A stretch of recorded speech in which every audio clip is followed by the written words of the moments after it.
Chaque jour, Charles et Carole vous présentent la leçon de l'école du sabbat.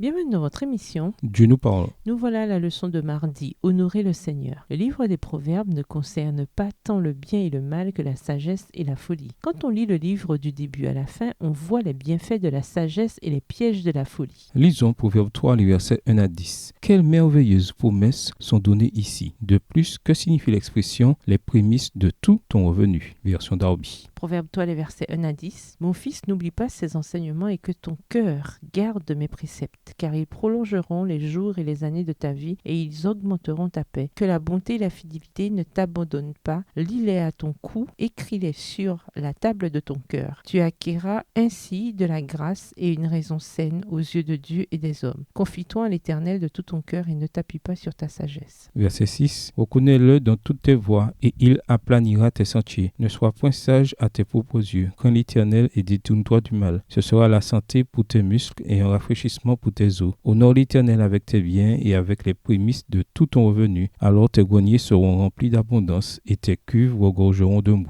Dieu nous demande de le faire passer avant toute chose concernant la gestion de nos biens. C'est une manière de reconnaître sa souveraineté sur toute chose et une démonstration de notre foi en sa capacité à subvenir à nos besoins. Mais plus que cela, il dit que si nous le faisons passer avant toute chose, alors il bénira ce qui reste. Mettre le Seigneur à la première place est un acte de foi, un acte de confiance, une manifestation de confiance en lui. Et oui, cela suppose de ne pas nous appuyer sur notre propre intelligence. C'est d'une grande importance, car il arrive si souvent des choses que nous ne comprenons pas, des choses illogiques. Cependant, c'est la croix qui doit le plus nous pousser à faire confiance à Dieu et à son amour. Quand on prend conscience de ce que chacun de nous a reçu en Jésus, pas simplement sa qualité de créateur, Jean 1, versets 1 à 4, et de soutien, Hébreux 1, verset 3, mais également de rédempteur, Apocalypse 5, verset 9. C'est bien la moindre des choses que de rendre à Dieu les prémices de ce que nous avons. Non seulement le Seigneur revendique la dîme, mais encore, il nous indique comment il veut qu'elle lui soit réservée. Il dit « Honore l'Éternel avec tes biens et avec les prémices de tout ton revenu ». Ce verset nous apprend que nous ne devons pas dépenser notre argent pour nous-mêmes et apporter à l'Éternel ce qu'il en reste, même si par ailleurs cette dîme est honnête. Que la part de Dieu soit mise à part, la première. Texte tiré du livre Conseil à l'économe à la page 81, livre écrit par Ellen G. White.